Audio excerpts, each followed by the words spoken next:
What's going on, YouTube? Welcome to another episode of PopWood Playback. I'm David Lyle, and I'm in my home shop again. That's because it's Friday night, and I'm sitting out here by myself talking to a camera because I really wanted to get this video out to you tomorrow, which is Saturday when you're watching this. Because I went to a really fun event today, and that's actually what I'm going to be talking about instead of recommending YouTube videos. Today I was down at Berea College, which is in Kentucky, for the Lie-Nielsen hand tool event. They are, man, if you don't know Lie-Nielsen, you gotta go to their website and just peruse for a while. But they're a hand tool maker of planes and chisels and all the accoutrements of hand tool woodworking. Anyway, their stuff is awesome, and so they do these events around the country in the spring and in the fall where they go and they bring their whole catalog of tools, and you can basically pick up anything that they have there, put it to some wood, and get a feel for it. And so they have, they always have several people working the floor that know what they're talking about and know the tools intimately and can help you as you look at them. And they'll do a little teaching, anything you really want. They're just there to talk tools with you and help you think about what you might want to buy and that sort of thing. So it was really cool, and it was also very cool to be at Berea College because it is a very unique college. And I talked with Andy Glenn. He showed me around the wood shop and the broom shop. He is the director of their wood craft department because Berea College is a really unique model for how they do their tuition and the way that the students are engaged with campus life. And so I actually let him talk about this a little bit on camera. Or on audio, and I actually toured with him through the shop, and so you'll be seeing the shop as he talks about Berea College a little bit here, so check this out. I'm Andy Glenn. I moved from Maine just over a year ago to run the woodcraft program here. I've been doing woodworking professionally for about 12 years now. I got my training at North Bennett Street in Boston, woodworked there in Boston, building furniture, cabinetry for another five years or so. Went up to Maine, worked at a shipyard briefly before doing cabinetry and furniture in Maine. And when this position came open here at Berea, I was very interested in working with the students, kind of combining the teaching and training aspect along with the hands-on making aspect, and that's what led me here. Well, students come here. It's a work college. Students come here. They know they're coming and they're going to work in exchange for tuition. It's more complicated than that, but that's essentially it. They work 10 to 15, maybe 20 hours a week. Mm-hmm. They're paid a rate for that time, but their big benefit is tuition. So the students in the shop right now, one came from a high school that had a shop program out of the 27 that we pulled last year. I think two students had shop class in their high school. One took the shop class. So they're coming in and they're learning all the skills from the ground up. Not a big background in woodworking. They mill the wood, they assemble the boards or assemble the projects. They'll do the finishing. So a lot of times the students will find their niche. They'll like the front end of the project, selecting boards, ripping them down, doing that piece of it. And then I have other students that like the back end side, the detail work, the spray work, the weaving, kind of the fine details. And then some like to do everything all the way through. There's a couple of students that are primarily turners in the shop, rolling pins, candlesticks, bowls, table legs, and all the baskets are turned as well. So those baskets, the rim and the base come out of one piece, and they'll essentially faceplate turn it, mm-hmm. turn the rims, and then part through it and catch that outer rim before they turn the lower base. So not only was it very cool to see Andy's layout and what he's done, but I actually got to meet a couple of students as well, and they were very cool. And that's a very cool program.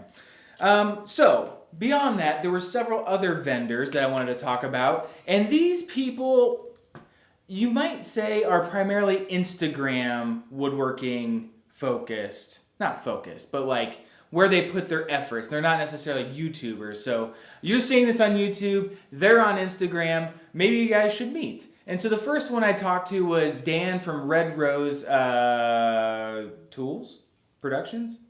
Anyway, I've known of his work from Instagram, and basically he makes really nice molding plans and beading planes. And so he had a bunch of his tools there, and he showed me a couple of them, which you can check out here.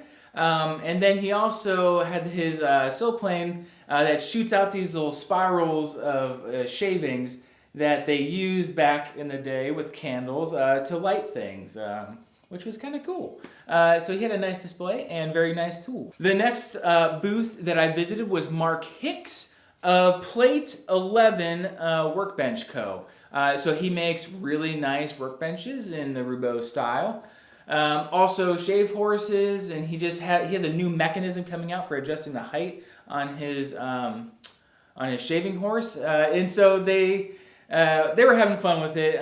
He was making shavings. Brian Boggs dragged his shaving horse over, and they made some shavings together. And so I just wanted to say that was a good time watching that go on.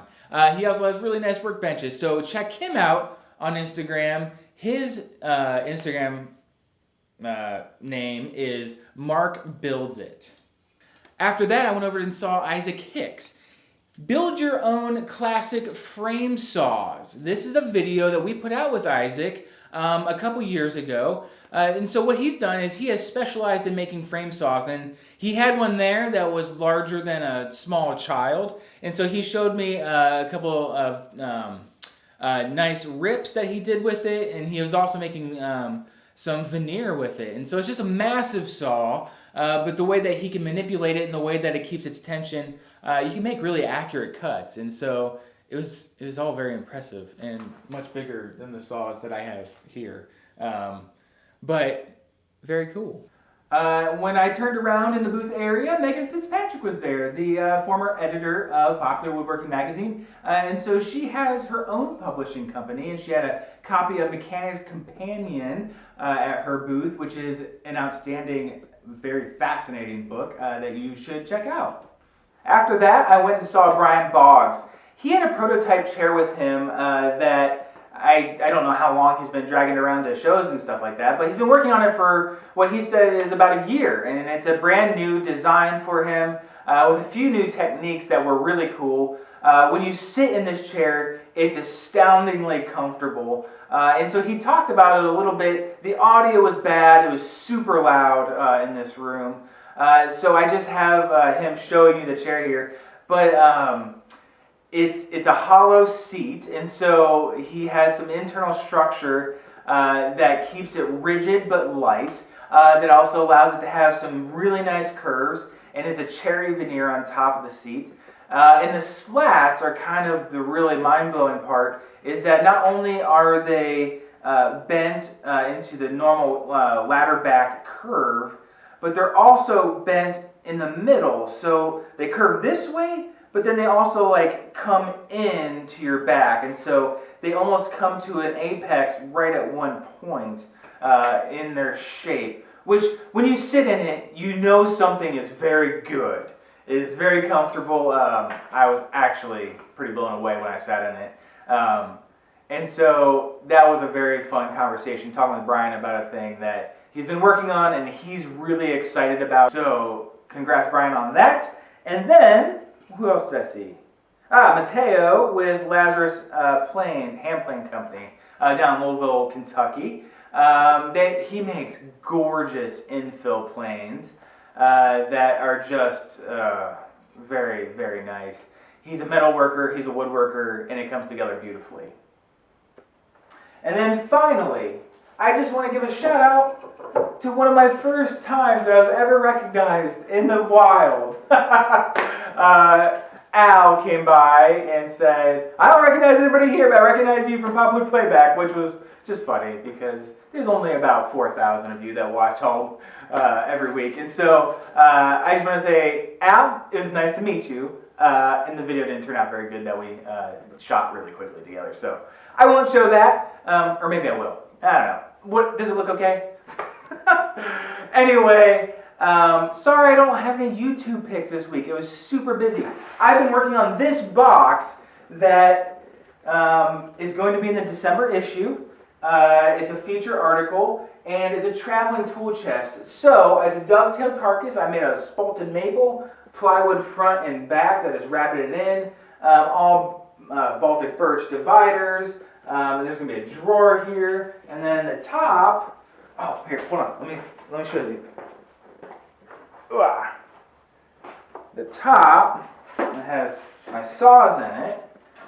We'll have saw holders like this. Let's see here.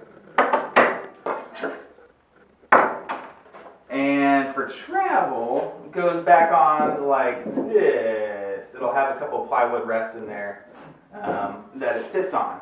So that's super fun, and I'm really excited about this project because I've wanted to make a traveling tool case for a long time, and I've talked about it on PopWood Playback several times, and now it's almost done. So I'm going to be wrapping that up this week as well, in between everything else. Anyhow, sorry there's no YouTube recommendations, but we'll get back to it next week. We actually might have a guest next week. So, be on the lookout for that. And anyway, enjoy your week, and thank you for joining us for PopWood Playback. We'll see you next time.